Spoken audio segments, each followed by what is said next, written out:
जय श्री कृष्ण भक्तों, जय श्री कृष्ण बोलो। श्री बांके बिहारी लाल की जय। श्री राधा रानी की जय। ब्रज की महारानी की जय। राधे राधे। हरि भक्तों, आज हम इंदिरा एकादशी की कथा का श्रवण करेंगे। इंदिरा एकादशी का व्रत अश्वनी मास की एकादशी तिथि को रखा जाता है। राधे राधे। इंदिरा एकादशी का व्रत बहुत ही महत्वपूर्ण माना जाता है। इंदिरा एकादशी का व्रत रखने से भगवान श्री हरि की कृपा तो मिलती ही है, साथ ही पितरों को भी मोक्ष की प्राप्ति होती है। इसीलिए इस एकादशी पर भगवान श्री हरि, भगवान श्री विष्णु, परब्रह्म भगवान श्री कृष्ण की कृपा पाने के लिए सभी भक्तों को पूरे विधि विधान से पूजन करना चाहिए। आइए भक्तों, सबसे पहले हम एकादशी के व्रत का मुहूर्त जानें। उसके पश्चात हम पद्म पुराण में वर्णित और ब्रह्म वैवर्त पुराण में वर्णित एकादशी की कथा का श्रवण करेंगे। एकादशी का व्रत हिंदू पांचांग के अनुसार इस वर्ष एकादशी की तिथि 27 सितंबर शुक्रवार दोपहर 1:19 से आरंभ होगी और 28 सितंबर दोपहर 2:50 तक रहेगी। इसीलिए भक्तों, उदया तिथि के अनुसार यह व्रत 28 सितंबर को सूर्योदय के साथ ही आरंभ किया जाएगा। एकादशी व्रत का मुहूर्त। पूजा के लिए सबसे उत्तम मुहूर्त 28 सितंबर को शुभ चौघड़िया सुबह अर्थात 7:42 से 9:12 तक का है। संध्या के समय अमृत चौघड़िया दोपहर में 3:11 से 4:40 तक है। इनमें आप किसी भी मुहूर्त में से पूजा अर्चना का चयन कर सकते हैं। इंदिरा एकादशी का महत्व। इंदिरा एकादशी का महत्व इसलिए भी अत्यधिक है क्योंकि इस व्रत को करने से पितरों को मोक्ष की प्राप्ति होती है और पितृ को वैकुंठ धाम में निवास मिलता है। साथ ही स्वयं के लिए भी प्रभु का आशीर्वाद प्राप्त होता है और मोक्ष के द्वार खुल जाते हैं। इंदिरा एकादशी के व्रत की पूर्ण विधि। पद्म पुराण में वर्णित विधि के अनुसार इंदिरा एकादशी का व्रत रखने से पहले दशमी तिथि के दिन पितरों का श्राद्ध करें। दशमी तिथि में ब्राह्मण, गौग्रास, कौवे और कुत्ते इन सभी को भोजन कराएं। साथ ही किसी की चुगली या किसी की निंदा ना करें। दशमी तिथि में रात के समय भूमि पर शयन करें और अगले दिन अर्थात एकादशी के तिथि में व्रत का संकल्प लें। यह संकल्प आप प्रभु के विग्रह के सम्मुख हाथ में गंगा जल लेकर कर सकते हैं। इसके पश्चात चौकी लगाकर पीला कपड़ा बिछाएं।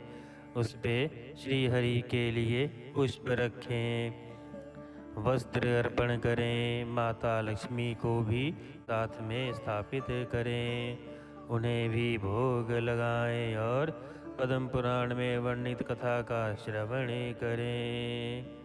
रात्रि शयन ना करें, जागरण करें, कीर्तन करें। आइए भक्तों, अब हम पद्म पुराण में वर्णित कथा का श्रवण करते हैं।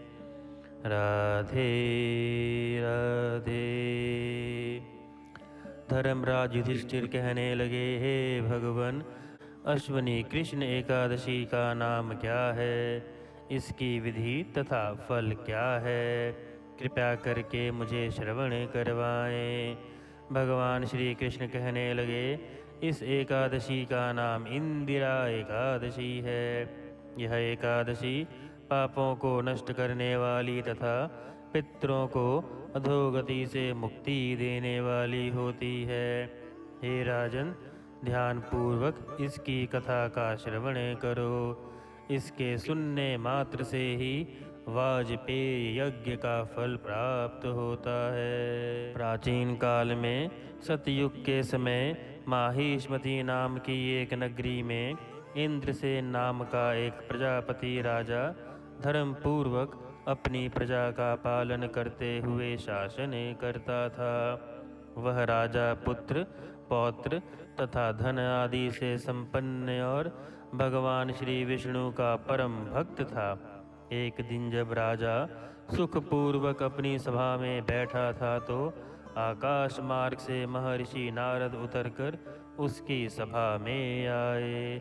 राजा उन्हें देखते ही हाथ जोड़कर खड़ा हो गया और विधि पूर्वक आसन व आर्घ्य दिया और उनका सम्मान किया। सुख से बैठकर मुनि ने राजा से पूछा, हे राजन, आपके सातों अंग कुशल पूर्वक तो हैं, तुम्हारी बुद्धि में धर्म और तुम्हारा मन भगवान श्री विष्णु की भक्ति में तो लगा रहता है। देवऋषि नारद की ऐसी बातें सुनकर राजा ने कहा, हे महर्षि, आपकी कृपा से मेरे राज्य में सब कुशल है तथा मेरे यहाँ यज्ञ कर्म आदि सुकृत हो रहे हैं। आप कृपा करके अपने आगमन का कारण कहिए। तब ऋषि कहने लगे, हे राजन, आप आश्चर्य देने वाले मेरे वचनों को सुनो। मैं एक समय ब्रह्मलोक से यमलोक को गया। वहाँ श्रद्धा पूर्वक यमराज से पूजित होकर मैंने धर्मशील और सत्यवान धर्मराज की प्रशंसा की। उसी यमराज की सभा में महाज्ञानी और धर्मात्मा तुम्हारे पिता को एकादशी का व्रत भंग होने के कारण देखा। उन्होंने संदेशा दिया, सो तुम्हें कहता हूँ। उन्होंने कहा कि पूर्व जन्म में कोई विघ्न हो जाने के कारण मैं यमराज के निकट रहा हूँ। सो हे पुत्र, यदि तुम अश्विन कृष्णा इंदिरा एकादशी का व्रत मेरे निमित्त करो तो मुझे स्वर्ग की प्राप्ति हो सकती है। इतना सुनकर राजा कहने लगे, हे महर्षि, आप इस व्रत की विधि मुझसे कहिए। नारद जी कहने लगे, अश्विन माह की कृष्ण पक्ष की दशमी के दिन प्रातः काल श्रद्धा पूर्वक स्नान आदि से निवृत्त होकर पुनः दोपहर को नदी आदि में जाकर स्नान करें। फिर श्रद्धा पूर्वक पितरों का श्राद्ध करें और एक बार भोजन करें। प्रातः काल होने पर एकादशी के दिन दातुन आदि करके स्नान करें। फिर व्रत के नियमों को भक्ति पूर्वक ग्रहण करता हुआ प्रतिज्ञा करें कि मैं आज का संपूर्ण भोगों का त्याग कर निराहार एकादशी व्रत करूँगा। हे अच्युत, हे पुंडरीकाक्ष, मैं आपकी शरण में हूँ। आप मेरी रक्षा कीजिए। इस प्रकार नियम पूर्वक शालिग्राम के विग्रह के आगे विधि पूर्वक श्राद्ध करके योग्य ब्राह्मणों को फलाहार और भोजन करवाएं और उचित दक्षिणा दें। पितरों के श्राद्ध से जो बच जाए उसको सूंघ कर गौ को दे दें तथा धूप दीप गंध पुष्प नैवेद्य आदि सब सामग्री से ऋषिकेश भगवान का पूजन करें। रात में भगवान के निकट जागरण करें। इसके पश्चात द्वादशी के दिन प्रातः काल होने पर भगवान का पूजन करके ब्राह्मणों को भोजन करवाएं। भाई बंधुओं, स्त्री और पुरुष सहित आप भी मौन होकर भोजन करें। नारद जी कहने लगे, हे राजन, इस विधि से यदि तुम आलस्य रहित होकर इस एकादशी के व्रत को करोगे तो तुम्हारे पिता अवश्य ही स्वर्ग लोक को जाएंगे। इतना कहकर नारद जी अंतर ध्यान हो गए।